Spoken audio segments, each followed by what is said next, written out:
Coming up on Tech News today, Microsoft admits RT was a flop, and they pay for it too, $900 million worth. Ready to pay again for all your iOS apps? That's the theory anyway. And Sony might be prepping a camera attachment, a pretty nice camera attachment for your phone. All that and more coming up. Netcasts you love. From people you trust. This is Twit. Bandwidth for Tech News Today is provided by CashFly at CACHEFLY.com.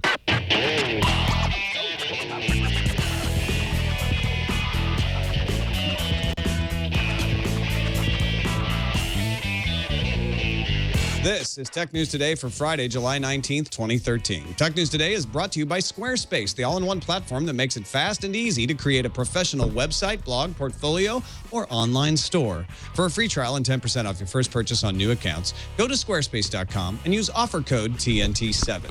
And by ProXPN. ProXPN is a virtual private network that allows you to use the internet the way it should be, anonymously and without oversight. For 20% off your new account, go to proxpn.com/twit and use the code TNT. Welcome to Tech News Today. I'm Tom Merritt. I'm Sarah Lane. I'm Isaac Akhtar. And I'm Jason Howell. And this is the show. We try to keep you up to date on the most important stories in the tech world, available in video and audio, however you want it, at twit.tv/TNT. Let's start off with the top 10 stories of the day in the news feeds. Apple acquired crowdsourced location data company Locationary. The deal includes Locationary's technology and team. Apple did not disclose a price when it confirmed the deal to All Things D. The Toronto-based company helps keep business information and location data up to date.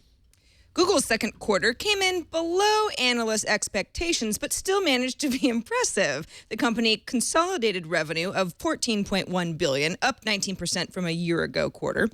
Net income of $3.23 billion, and earnings per share of $9.56. Analysts were hoping to see Google's revenue jump at least 20% year over year. Might have been a little ambitious. The company only missed that, though, by 1%. Google's stock initially jumped to an all-time high back on Monday after the revenue results dipped about 5% in after-hours trading. Analysts expect the world because Microsoft reported its earnings and they were below expectations.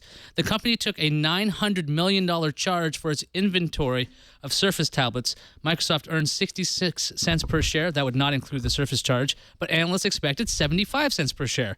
An analyst at Pacific Crest Securities said this was the biggest miss they've seen from Microsoft. Are there any silver linings in the report? Revenue was up 10%. Revenue was $19.9 billion, but Wall Street expected $20.7 billion. So big 19- Michael Hayden, former head of the U.S. CIA, told the Australian Financial Review that if Huawei would have been allowed to build the backbone of telecommunications networks, it, quote, would have shared with the Chinese state intimate and extensive knowledge of the foreign telecommunications system it is involved with. Huawei spokesman Scott Sykes told Bloomberg, quote, these tired, unsubstantiated, defamatory remarks are sad distractions from real-world concerns related to espionage, industrial and otherwise. And the fight goes on. Kevin Paulson explains in a post on Wired that MIT lawyers are filing a motion to intervene in his Freedom of Information Act, or FOIA, lawsuit over thousands of pages of Secret Service documents about the late activist and coder Aaron Swartz.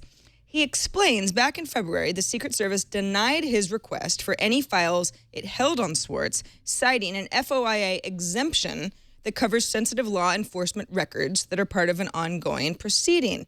Paulson says MIT is afraid the release of Swartz's file will identify the names of people at MIT who helped the Secret Service and prosecutors pursue felony charges against Swartz for his bulk downloading of academic articles from MIT's network in 2011. Eric Voorhees, no relation to Jason Voorhees, just sold a Bitcoin gambling site called Satoshi Dice for 126,315 Bitcoins. That translates to over 11 million US dollars. The identity of the buyer is not known, but BitCapital's John Bridge was surprised that it sold for such a high amount and believes the site was picked up by an existing gaming institute. Yeah, and Bitcoin. NPR reports that 24-year-old Stephen Balaban is developing an alternative operating system for Google Glass. Balaban was one of the developers behind a facial recognition app for Glass. Google banned the app after several people, including U.S. government officials, expressed concern over widespread facial recognition. Google Glass's Explorer Edition comes with some restrictive terms of service that, among other things, let Google deactivate the device if they don't like what you're doing with it. VLC for iOS is back in the App Store. Videoland's latest version of the multi-format player and decoder runs on iOS 5.1 or later and supports the iPhone, the iPad, and the iPod Touch. It's open source, and its code is now available online by licensed under the Mozilla Public License version 2, as well as the GNU General Public License version 2 or later. Now, the first is applicable for distribution in the App Store, which was a missing element and why Apple pulled VLC from the App Store back in January 2011. Leap motion controllers should arrive in stores next week, and the New York Times is on it. The New York Times Idea Lab created an official app that lets you page through stories with a wave of your hand. Holding your finger up Harrison Ford style, scrolls through a menu of news story. Then you swipe to select a particular story. Once you're done, just shake your hand to send the story back into the carousel of headlines. Android users, you could be making money just by unlocking your phone. There's a new app called Lock It, and it launched today. It places ads on your lock screen. When you swipe to unlock your device, you get paid. Now, the app doesn't force you to view full ads. If you want to watch something like a trailer, you'll actively have to choose that. Regardless of which way you swipe, you'll get paid a whopping 1 cent per swipe, and that's capped at 3 cents per hour, so go for it. Yeah. Joanna Stern from ABC said she's earned 6 cents this morning since she installed it. You know, keep that in mind. This episode of Tech News Today brought to you by Squarespace, the all-in-one platform that makes it fast and easy to create a website, a blog, a portfolio, an online gallery, whatever you need to create. If you want it to look good, like with an award-winning design, and you want it to be reliable so that it's up when people want to visit it, try out Squarespace.com. I was using it just this morning. Veronica shot a little video last night from Wootstock at San Diego Comic-Con. Fast and easy for me to just go and grab that video, embed it in a block, drag it into the post, write a little description, boom, it's up. Squarespace keeps rolling out new product features, integrations, and templates to make sure you get the most from their recent innovations. They have a 24/7 support team, email or chat, and plans start as low as $8 a month for software and hosting. Squarespace is a real value. Everything is drag and drop. As I mentioned, their page builder tool called Layout Engine enables you to customize pages in seconds. You just add those blocks of content, boom, you're in. The Style Editor tool allows you to select fonts, colors, layouts, customize templates, make them uniquely yours. They have an e-commerce solution if you want to do a store. They have a great mobile experience so that if your site shows up on a small screen, it looks appropriate. It looks right. It has all the information, but it fits that screen. And you can publish to and from social media with a few clicks. Refresh your site content from the places you like to post. Twitter, you like that? Instagram, sure. Pinterest, Google+, LinkedIn, bunch more. Squarespace integrates all your website needs into one platform. Domains, design, development, commerce, hosting, and 24/7 customer support. For a free trial, go to squarespace.com. You don't need to sign up for anything but a free account. You don't need to give them your social security number or your height, your weight, your blood type. You don't even have to give them your credit card number. Just start building a website. If you decide to purchase it, use offer code TNT7 and get 10% off your first purchase on new accounts, whether it's a monthly or an annual plan. Don't forget, annual plans come with a free domain registration. That's squarespace.com. Use that offer code TNT7. Everything you need to create an exceptional website. And we thank Squarespace for their support of Tech News Today. Darren Kitchen is out sick today, unfortunately, so we won't have him. But Len Peralta, internet cartoonist, is here to illustrate the episode. Good to have you back, Len. It's good to be back, Tom, and it's good to see you again. I haven't seen you in about 2 weeks. So. I know. It's good to see you, too. Is your drawing hand warmed up for today's stories? My drawing hand is always ready. I was born ready. I was ready since first call. That's cool. All right, let's get right into Microsoft. As Ayaz mentioned, having an earnings report that didn't quite hit what analysts wanted. And usually what that means is analysts thought, hey, we think Microsoft should make this much money given what they're doing. Microsoft says, nah, well, we didn't. Revenue rose 10%, but that was short of expectations. And it was pretty much buoyed by Microsoft Office. The profit was 59 cents a share, also short of expectations. $900 million, as we mentioned, wrote down for unsold Microsoft Surface RTs. Well, Microsoft, I'm not part of the problem. I plunked down for your silly tablet clicky thing right here, but apparently nobody else did. So Windows sales did rise, but a lot of analysts pointed out that there was a lot of deferred revenue helped that sales rise. So that's even a little soft. When you look at all these numbers, guys, and you know that Microsoft just went through a reorg that says we're going to be a devices and services company, and all the revenue seems to be coming from software, and particularly Microsoft Office this quarter. How's that going to work, Ayaz? Well, for a while we've saw Microsoft's reports, and they were really good, and they were buoyed by the Xbox, which is their device that sold really well. So it seems like because the Xbox is on the end of its life, and the new one is coming out, or the Xbox 360 is at the end of life, or whatever they're saying about it, that's probably going to help Microsoft in the long run. But the big reorg that Microsoft announced, that's showing a much longer term strategy. While money might be coming from software right now, we're seeing Microsoft put out software for a lot of software for iOS. They are going to the subscription-based services as opposed to just buying it once. And I think that this charge for the $900 million for the Surface RT, Microsoft is betting long term on this, because it looks like when it comes to Windows, with that single Windows division, Windows Phone and Windows RT, for no reason, they should not exist separately. They probably will merge. So Surface RT and phones will probably run the same things. They'll have the same apps, and things will shift in the long run. But right now, this just looks lousy for the quarter. I don't know. I mean, a device and services company that has all revenue coming from one is not, that's not an unattainable goal. I mean, you could argue that Google is both, and it's all services, right? You could argue that Apple is both, and it's all hardware. So it sounds to me like Microsoft had just a crappy quarter. The Surface RT was a bust. I don't think anyone could argue differently at this point. A $900 million write-down, yikes. It just wasn't a good idea. Surface Pro, a whole different ballgame. You got a reorg. You have service entities within Microsoft that are now working together. I really don't think that it can go downhill from here for Microsoft. Well, and I guess you're calling Microsoft Office a service, and that is what it is now. So that's fair to say the services part is doing okay. And a lot of people are looking at this saying, if they hadn't done the Microsoft Surface and done all the marketing around it, we probably wouldn't have seen as wide a variety of Microsoft tablets out there from other manufacturers get the attention. And that was sort of one of the ideas with Microsoft doing this. But could they just have done the Surface Pro instead of the RT? I mean, the RT just seems like it was crippled. It was hard to understand. Release ever. Yeah, exactly. Really, let's think about this.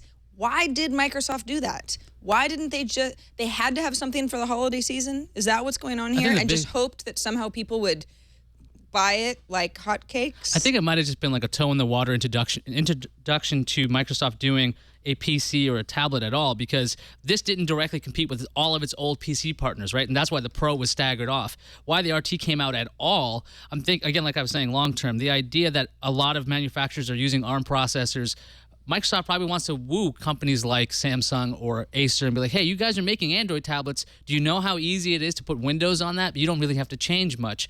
So I think it's definitely a curiosity why it came out when it did. But I think it might have just been this idea that if Microsoft's going to put money behind the RT tablet, somebody else should. And if they didn't bother, if they came out with Windows on ARM and they didn't bother to even have their own hardware, I think we see even less support for RT, even though that seems like it's minuscule right now. Yeah, I feel like RT they shouldn't redo it. They should come out with more models of Microsoft Surface, but they should all be Pro. They should all be x86, or they need to just make RT something entirely different. The fact that it's called Windows and looks like Windows, I think, is actually what's most confusing about it, because it doesn't work like Windows, and that's what confuses everybody. I'm starting to like your little tablet collection, Tom. Yeah, it's getting a little ridiculous. You know what? It all started with this one right here. That's what began the madness. All right. So I'm going to have to pay for all my iOS apps again when iOS 7 comes out? What the heck's that about? Not necessarily. Renee Ritchie over at iMore has a really good write-up about the fact that Since iOS 7 Beta 3 came out, and we saw a little bit more refining of iOS 7, which was a huge shock to a lot of people at Apple's announcement, where we saw the difference in flattening of icons and the way things move. He says developers may really use this opportunity to rebuild an app from scratch. You kind of have to if you want to make it look cool in the iOS 7 world, which is inevitable, and to keep up with the new dynamic. And to do that, depending on how big your operation is, users might have to pay for your app again. Now, you might say, what? No, if I pay for an app once, it gets updated indefinitely, and I shouldn't have to pay for it again, even on other devices. He and actually John Gruber over at Daring Fireball both link to a post by Gideon Mayhew of Icon Factory. They're the makers of Twitterific, which has been one of the oldest apps in the App Store since the dawn of the App Store, but they make other apps as well, who says, I suspect there will be a surprising number of developers who will use the launch of the new OS to completely reboot their app. And why not? The visual and interactive paradigms of iOS 7 mark a natural breaking off point and a perfect opportunity to recoup costs. Some existing paid apps might even adopt an iOS 7 only strategy, which means that they'll have no choice but to charge again. Now, you could think of this, Renee makes a good comparison to something like an MP3. You buy an MP3, it's not very expensive, but if you really like the song and then a remix comes out, well, you buy that too. It's a little bit of a, hey, if an app is being worked on day and night for weeks or months at a time by a developer group, well, you might have to pay something along the lines of what a fancy coffee might cost. I guess I want to ask you guys, and again, we don't exactly know how this is going to shake out until iOS 7 does reboot and we see who jumps on board, but with numbers showing paid apps on the decline for iOS, it's a story we talked about yesterday, do we think this is a dangerous strategy to force developers to have to do a lot of extra work for iOS 7 and then end up charging consumers who don't want to pay at all? I got a better metaphor for you. All right. Think about iPad apps, right? Often, if there's an iPad app comes out and you have the iPhone version, it just automatically shows up. They give you the iPad app, which they had to create a separate version, even though it's unified, right? Yeah. Other times they say, no, want the iPad version, you got to buy it. It's separate. It's a whole separate thing. So there's already a model for that on people. The difference is it's going to be on the same phone. And so it all is in the messaging. A lot of people won't do this because they don't want to risk angering the customers. But a lot of people will say, oh, well, there's now a new maxi version or a supercharged version for iOS 7, and you can continue to use the old one, or you can upgrade to the new one. It's all about the sell, right? And what the market will bear and whether people see enough value to go like, oh, okay, I can plop down another 99 cents for that. What would be cool is if there were some mechanism where they could give you a discount if you were a previous owner somehow. I don't think that exists. As long as these apps don't like lose functionality or break functionality of the older ones, I don't think this would be a huge problem. I know when it comes to like regular computer programs, like I think Pathfinder is one of the ones I used to use all the time on my Mac. There was an upgrade, I think, from 3 to 4 to 5 or something. One of them actually had a paid upgrade. You couldn't just upgrade for free. And I didn't really have a problem with that because there was a lot more features there. I'm used to that with regular PC and Mac programs. The question is whether people will be okay with that on their phones because the culture there is very different. You bought it once. Why do I have to pay again? Well, people are getting more familiar with in-app purchases, so maybe an iOS 7 upgrade could simply be, hey, would you like to upgrade? Push this little button. People seem to be more amenable to that because they're not being forced to change something, but they can if they want to. I think a lot of people are doing a lot of work to make their apps look good for iOS 7, but I don't think they really need to shift anything. It's not like when they did Retina, where you had to change all your graphics to make sure they are of a high enough resolution to look good. This is redesigning for the sake of redesigning. Well, no, it's not just redesigning, it's the navigation properties of iOS 7 as well. There is work that developers have to do individually as a third-party app that might be downloaded on anybody's phone to not seem a little bit first gen of iOS. Sorry, Tom, I stepped on you. No, you took the words right out of my mouth, and probably better than I could have said them. The only thing I might add is there are also a lot of apps that haven't changed significantly over the years. So in addition to tweaking them to make sure they work properly in the new iOS 7 visual identity and the new iOS 7 way of doing things, they might also want to take that time to be like, you know what, we've been meaning to fix a few things in this legacy app for a long time anyway. And doing it from the ground up may work. Maybe the best way to do it. Yeah. All right. Sony has got a high-end camera attachment for smartphones coming. At least that's the rumor. Yeah, there's a rumor from Sony Alpha Rumors, which obviously covers rumors, reports that Sony's planning a lens camera accessory for mobile devices. Now, this device wouldn't have a screen of its own, and it looks like a lens you'd put on a regular DSLR, except the lens would have a built-in imaging sensor.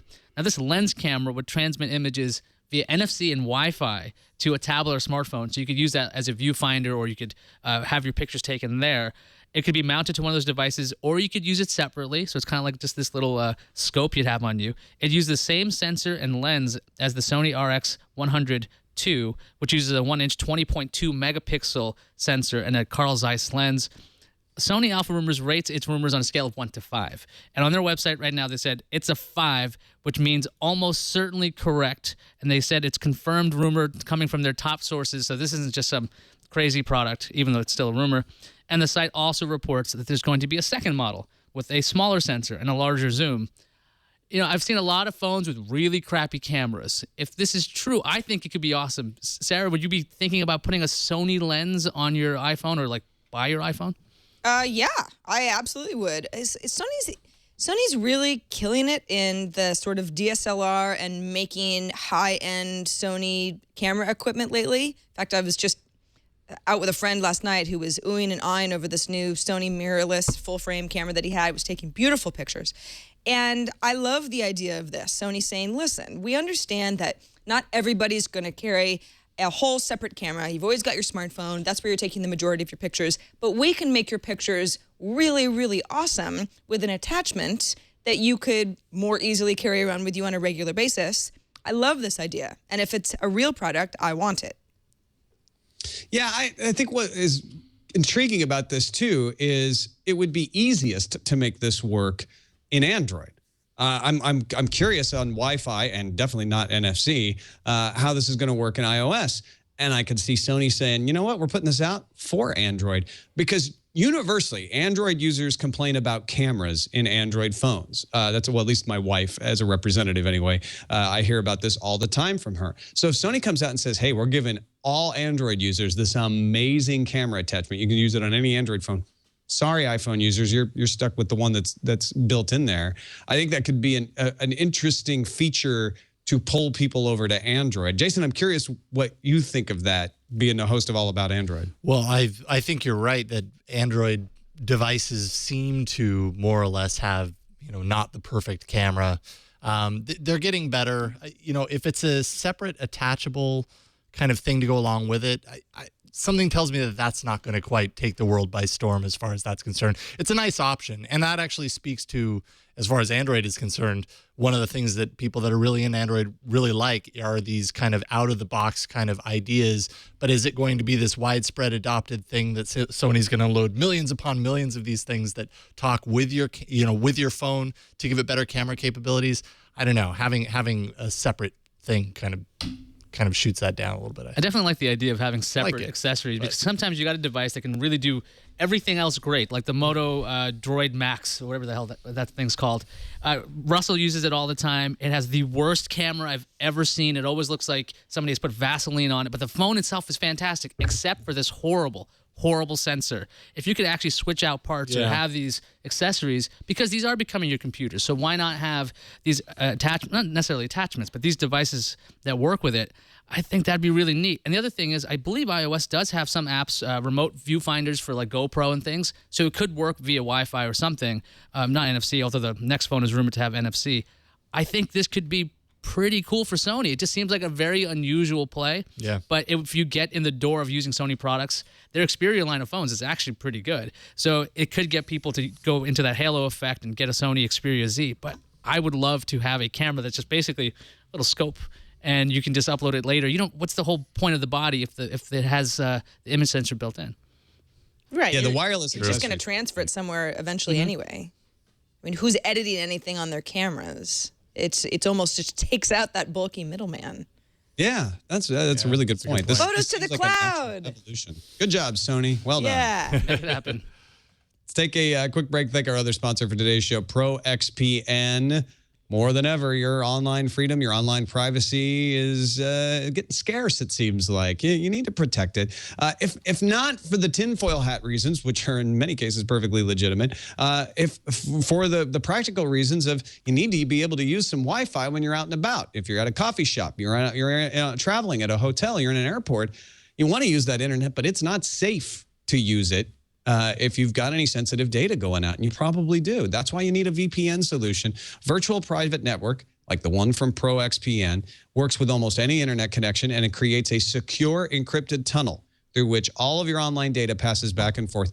Any online application can work with ProXPN. That means your web browser, it means your email, it means your file sharing, your instant messaging program. ProXPN keeps everything you do online hidden from prying eyes, disguises your physical location. Nobody can know where you are because they've got all different servers all around the world, and gives you unfettered access to any website or online service, no matter where you live or travel. Protect yourself against things like the crazy 6 strikes type rules. Those seem to be falling out of favor, but they still exist. Bypass internet filtering or blocked websites. Sometimes even hotels just block websites for weird reasons.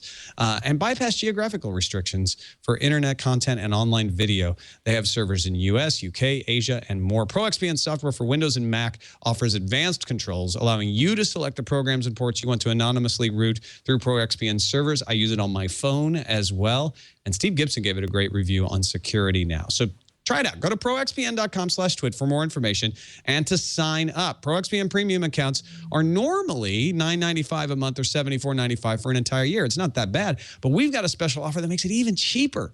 Use the code TNT to receive 20% off for the lifetime of your account. That's less than $5 a month on the yearly plan. If you're not satisfied, you can cancel within 7 days for a full refund. So go to proxpn.com/twit and sign up with the code TNT. We thank ProXPN for their support of Tech News Today and for protecting my bits when I was out traveling last week. We got another earnings report to talk about. Google revenue was in line, but their income missed badly. They had $14.1 billion. That was up 19% year over year. They expected 14.42. That was pretty close. Earnings per share, though, were $9.50, and analysts expected $10.78. And the reason is that cost per click of advertising is going down for Google, 6% lower than 2012. And the reason for that is mostly because of mobile. They're having the same problem Facebook did. How do we make more money on mobile? Mobile just doesn't cost as much. Google has started something called an enhanced campaign.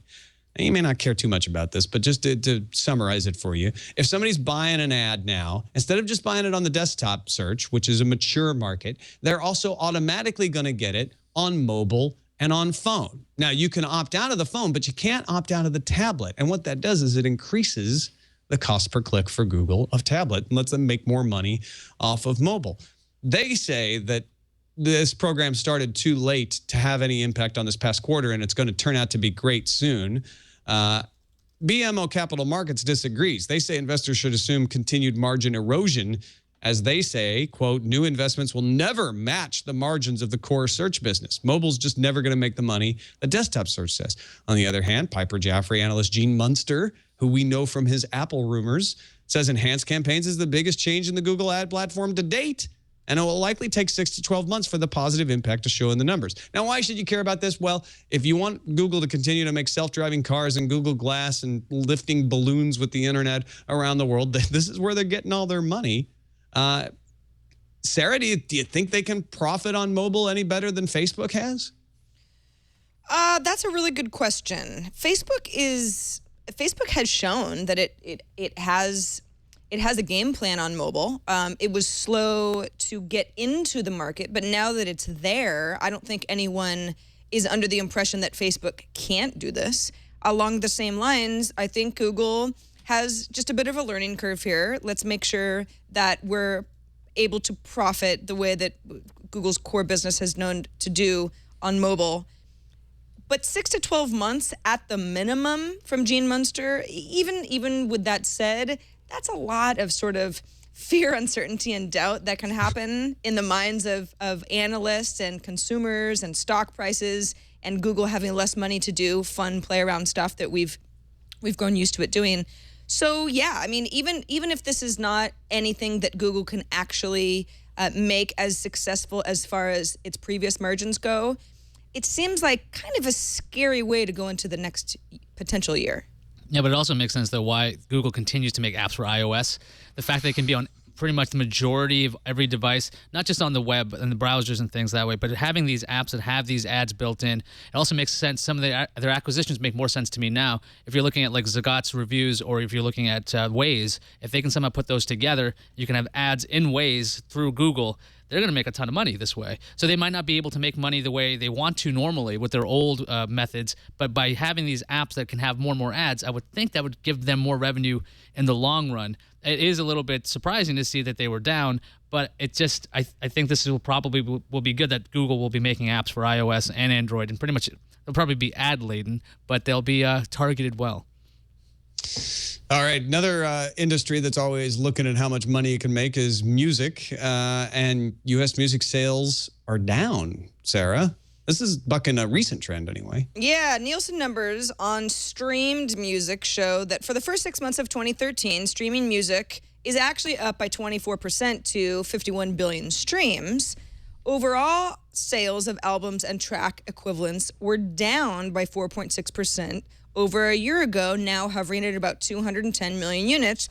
That's because people don't want to buy music anymore. So streaming is up, but the overall trend is on the decline. Now, if you piece out sales of music, digital and then physical CD sales were down by 14.2% to 78.2 million units. Digital sales were up 6.3% to 60.8 million units. Not a huge surprise there. I'm surprised that CD sales are even as strong as they are. It's actually kind of interesting. I mean, if you're thinking physical, vinyl albums, again, rose a little bit. It's that niche market that just seems to be doing well. 2.9 million vinyl albums sold.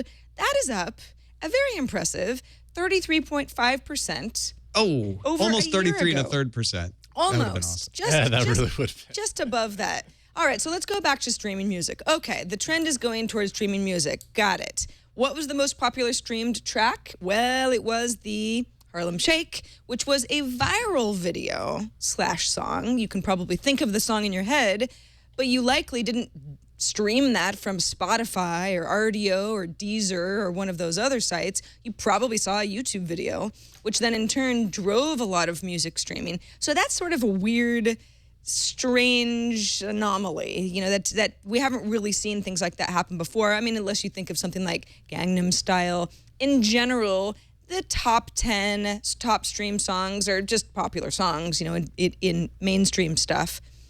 I don't know. I guess my question for you guys is, we keep hammering home the fact that music streaming is here to stay. People seem to really like it. Do artists have any choice but to just suck it up and try to benefit more from the new way of doing things?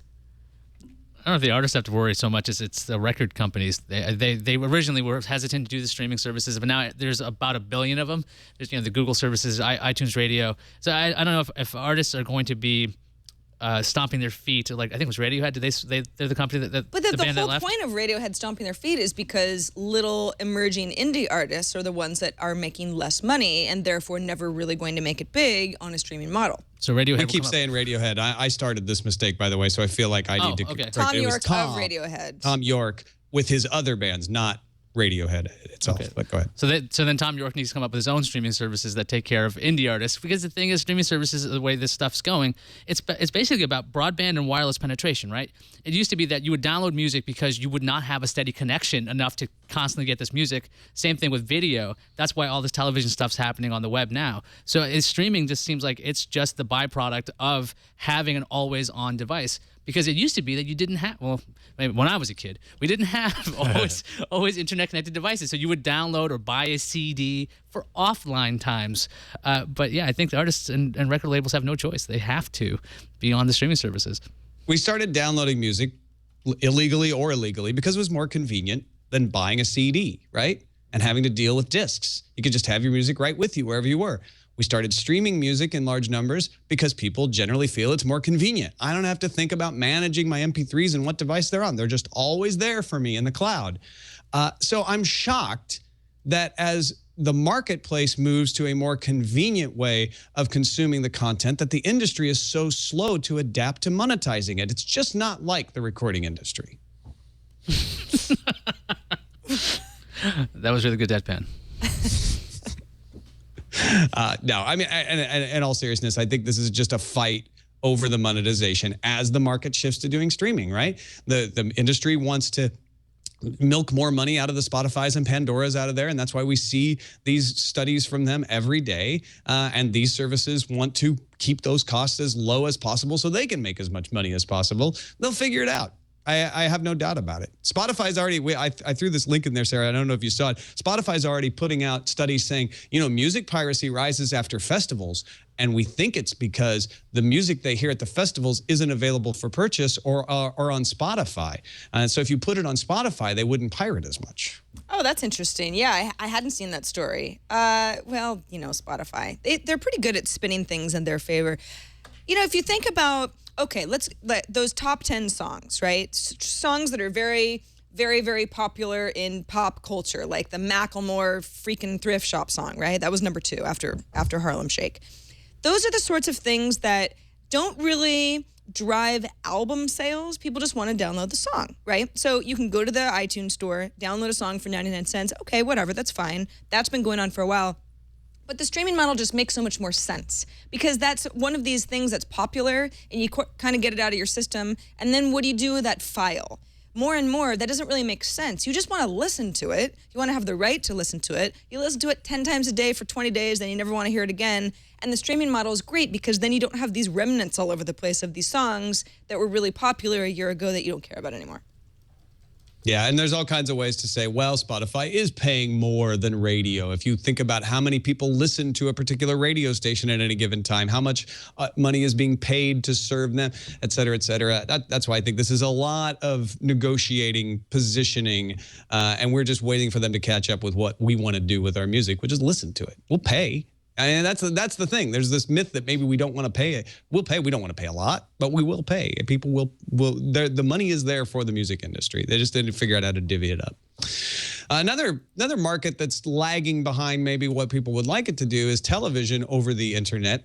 All Things D has a story today that echoes what Justin Robert Young of NSFW show and often a Tech News Today guest has been saying for a couple of months now, I guess. I think Sarah actually came up with this idea a long time ago about this. But Peter Kafka wrote a letter to Apple, Google, Microsoft, and I think Amazon because the letter starts, Dear Tim, Larry, Steve, and Jeff. I'm assuming Jeff is Jeff Bezos. He's saying that what these companies should do, if they want to be taken seriously in the TV world, is purchase the rights to the NFL to make web TV a reality. Now, he says these tech players are just reselling TV's leftovers or floating proposals that'll end up replicating the existing system, making reference to the whole Apple TV working with Time Warner, and that would just have this cable box replacement device. And Kafka says go after the NFL, particularly the Sunday ticket. DirecTV's 4-year deal expires at the end of the 2014 season, and he notes that the DirecTV company pays $1 billion per year for Sunday Ticket. Now, he cites Rupert Murdoch's Fox network. Remember, that wasn't a real network until they got sports? Well, they picked up the NFL, and that made them pretty legit, as it comes. He says to assume the cost of $1.5 billion a year, the companies would lose money on the deal, but it would make them a major player in TV on the web.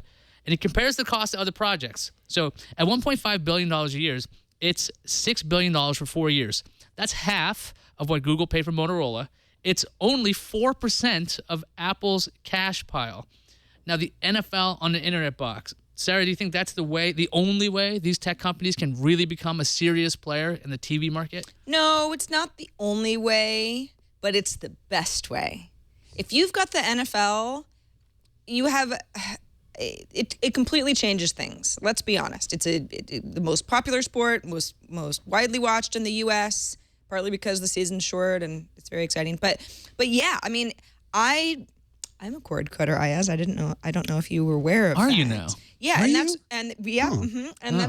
That's one of the things that I can watch anything on a network station. And that is, fairly easy to do on Sundays and the like because I have an over-the-air antenna. But anything on ESPN or, all that good stuff, I can't get. I'd have to go to a bar to watch it. So if there was a way for me to get the NFL on, in some sort of subscription model, I would do it. I would pay. Now, it can't be that crazy, that outlandish for me to pay a little bit extra, but that would be the number one way for everyone to wake up and say, wait a second, what are our options really? Because let's be honest, it is a huge part of the U.S. culture. For many people, not everybody, although football is really great. And it would bring the whole idea of alternative ways to consume content truly mainstream. Well, remember, let's think this through too. DirecTV has NFL Sunday Ticket right now. We don't see everyone in the country getting DirecTV, so it's not a panacea. But part of the reason is because you have to have a satellite dish put on your house, which may or may not be possible in your location, and you have to pay for DirecTV service to get Sunday Ticket. That's how DirecTV makes their money off this. They use Sunday Ticket to lure people in to get their service. And I think what Peter Kafka's pointing out here, which is pretty brilliant, is these companies like Microsoft and Apple, they have enough cash, Google too, that they could forego that and say, you know what, we're probably going to lose money off this. We'll make the money off of selling the devices and selling other services, but you don't have to pay for those up front. You just buy the device, whatever it is. And I think it's super smart. And if one of these companies was able to pull off the negotiations to make it happen, you would see that console immediately jump to the front. And Sarah, I think you're right. I don't think it's the only way to win, but it would be the thing that put consoles into people's homes, at least in the United States. I'm just trying to think. I think the best fit for this right now, in my mind, might be Amazon. They might be able to do this because they don't really care about selling hardware. They want to sell you everything else. So who can make the most money by taking this loss up front? We've seen Amazon do this with their hardware, the Kindle Fire, those kinds of things. So maybe they'd be willing to do this if they had enough money to pull this off. And they're pretty much on every device. And there's that rumored set-top box. It could be interesting if one of these companies would just pick up the NFL, because Apple TV already has, and the Roku, MLB TV, NHL, and access to lots of other sports. If that's the big hook, and that's the thing that's stopping people from cutting the cord, is sports, that would no longer be a reason. And Kafka even has this throwaway line about maybe they should just buy Aereo just to take care of all their bases. I'm like, well, it's a throwaway line, but that'd be really crazy if one of these companies was like, we'll just set up our own mini antennas and we'll broadcast that to these regions. It could be pretty interesting, but also it could really tick off the media companies. All right, let's move on to the randomizer. Last night, Paul & Storm's Wootstock 5.0 kicked off at San Diego Comic-Con, and there was a surprise opening. Paul & Storm have a song called Write Like the Wind, which opening lines are, George R.R. Martin, please write and write faster. You're not going to get any younger, you know. And it's all about pushing George R.R. Martin to finish writing his popular Song of Ice and Fire series, which is the underpinnings for the Game of Thrones series on HBO. Well, I don't know if you've got the video ready to go, Jason, but Veronica Belmont and I were backstage, and this is her video of what happened. As they began the song, George R. R. Martin himself walked out on stage. He grabbed Storm's guitar, threw it to the ground, and beat the crap out of it, and then began wielding the remains, threatening Paul and Storm. Why? Because they're singing this song about, hurry up and write the books. Well, he needs to hurry up. He's tired of it. My well, goodness. Neil Gaiman also wrote a blog post saying, George R. R. Martin is not your bitch. Stop giving him a hard time about writing the books. And guess who pops out of the backstage next? Neil Gaiman comes out and starts chiding Paul and Storm for this. It's like the WWE of Totally fantasy books, isn't it? Yeah. I just absolutely love George R. R. Martin coming out and destroying a guitar on stage. How rock and roll is that? Yeah. Yeah, it's And then pretty just crazy. standing right behind all the action with his arms folded like, I'm going to kick your butt. And notice, though, he's refusing to write this whole time. Yeah, totally. He's not writing right that- now. Get to it. Baez has the perfect troll fan reaction there. Like, you could have spent that time writing. Yeah. He could have. He just stood there. You want me to write? I'm not going to write. You can't make me write. I'm also against guitar violence. I love guitars. Yeah, I that really was hard can't to stand it when watch. those things get destroyed. Definitely hard to watch. Unless I it was a have stunt a guitar. feeling that might have been a cheaper guitar. No, way any it guitar is a good guitar. Yeah. All right. Guys, that was real. It was not staged. That was real. That stuff is real. He just came out of nowhere, man. Like, totally went crazy. Who's that bearded right- man? Oh, Finish it's okay. writing the book and buy them a new guitar. It was That's all I'm scary. All right, let's move on to the calendar. The Leap Motion controller is set to arrive Monday, July 22nd, although some pre-orderers say, wait a second, we've already gotten ours. They've shipped, so shipping as of today. And the open source conference, OSCON, kicks off in Portland on Monday. And we have our own Randall Swartz from Floss Weekly going to be there. So if you're in the area, you're at the conference, do say hello. Let's see what's incoming. Incoming message. Got a message from Alan doing my job for me. Thank you. I was confused by a description of the Ouya campaign for developers, so I went and read a CNET article describing it, and it makes more sense to me now. Ouya is not starting a Kickstarter campaign. Instead, they are matching funds for game developers who raise money using Kickstarter, as long as they meet their goal and they raise at least $50,000.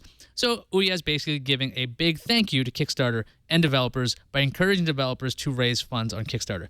Alan, thank you. That makes more sense. I get it now.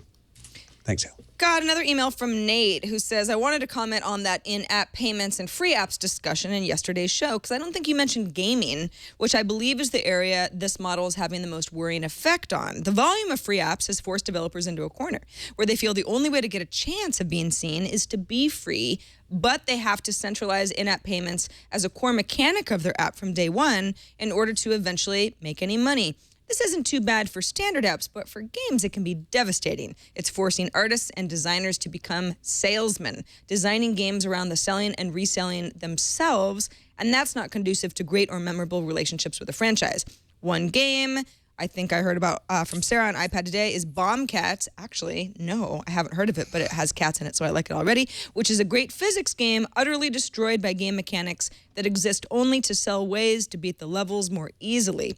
The developer blogged about how he realized this ruined the game, even though he felt forced by the marketplace to do so. And for the Android release, the game will cost money to download and feature no in-app payments. Huh. Yeah, I actually haven't. I haven't had a chance to play with that app, but it sounds like that's a really good example of a developer saying, "I thought that this was my only option, and it completely backfired. It wasn't a fun experience." But there are definitely examples of freemium games where they don't ruin the game with in-app payments. You can still enjoy it for free. It just enhances the game if you pay for it. So I don't think that balance is unachievable. But this is a big problem, not just for apps, but for MMORPGs. They were talking about it on The Instance last weekend, that when Blizzard canceled Project Titan, or at least reduced the team, one of the theories is that they decided they're going to have to make that game free to play. And so they had to start rethinking it from the ground up as a free to play MMORPG, online role-playing game. And World of Warcraft is one of the last remaining holdouts not to go free to play. So hopefully there's a way to do this kind of thing, whether it's on an app or an MMORPG, that doesn't ruin the gameplay. But it is a good point from Nate. Thanks for writing in, man. And that brings us to the end of this episode of Tech News Today. Thank you all for listening. Len Peralta, you, as usual, have been doing a great job. Folks, if you're not watching the video version, at least on Fridays, go download it because you got to see this stuff that Len is making here. Can we flip through what you've been working on? Absolutely. The story about Microsoft taking a hit because of the Surface RT or the Surface, it just reminded me of these two guys here saying, I'm not going to try it, you try it. I'm not going to try it. Where's Mikey? So Mikey should really be the one that saves Microsoft here in the end. Buying an app again when iOS 7 comes out. This is kind of a simple one. The guy's just like, hey, this is deja vu. Instagram too. It's a sort of a new app, but not really. Instagramier. Instagramier, yes. This is a simple little drawing about the Sony phone attachment. I mean the Sony camera attachment onto your phone. Just thought it was really funny to have this. I see these huge. Just have it constantly stuck there to the side. Yeah, exactly. That's what your phone's going to look like probably circa 2014. Something you wrote in the story about Google and their money problems says it reminded me of that video game Gauntlet. where the elf yeah. needs food badly. Wizard needs food badly. Wizard is Google about to needs die. food badly. Yes, exactly. Well, the Google is not about to die, but you could at least give them some food, eh? Right? They probably need Google something. is about to suffer eroding share prices. I'm going to switch up stories here. Buying the NFL, I thought would be really funny to buy it with Bitcoins, of course, because that is the new currency that everybody's going to be using. And finally, the most hottest streaming video for the next 6 months as of today will be host Sarah Lane doing the Harlem Shake. And this is a little drawing of Sarah doing the Harlem Shake. I think we know which print's going to be available. Yeah, probably. Yeah. Clean that up a little. Yeah, probably the elf one, right? Right, exactly. Looking good. Look how high I can kick. Yeah, Elbows up. Good job. Awesome. You're a pro. Thank you, Len. And remind people where because people are always like, I want to see these prints again. I want to take a look at them. I want to buy some of them. Where do they go? Oh yeah, well they can follow me on Twitter. That's where all the receptacle for all things Len Peralta is. It's at Len Peralta on Twitter, and you can find out about I'm going to have this up in the store momentarily, and also I'm running a Kickstarter too. So check that out. And I have one of my posts there is about trying to bring me back to podcasting. So, yeah, one of the OG podcasts, Jawbone Radio, and one of my favorites. Before I even knew Len, I loved this podcast. So go check that out as well, lenperalta.com. Thank you. Thank you, Len. And thank you all for listening or watching. Don't forget, you can get the video version. And then you can go to the subreddit, technewstoday.reddit.com. That's the place where you can vote on stories, submit them, vote on other people's submissions. We look at it every day to kind of take the temperature. What are people seeming like they're most interested in these days? Helps us make our lineup. Also, don't forget about our best of for the entire Twit network. Any show you see, including Tech News Today, you say, oh, that was a really great moment. They should save that and put it in the best of show at the year's end. Go to twit.tv/best of. Tell us everything you can think of about that moment, and it helps us create that best of show at the end of the year. You can find us on the web at twit.tv/TNT. That's got links to all of our show notes and everything there. You can email us, TNT@twit.tv. Please do. And you can give us a call, leave us a voicemail, 260-TNT-SHOW. We'll be back Monday with Morgan Webb as our guest. See you then. Whee!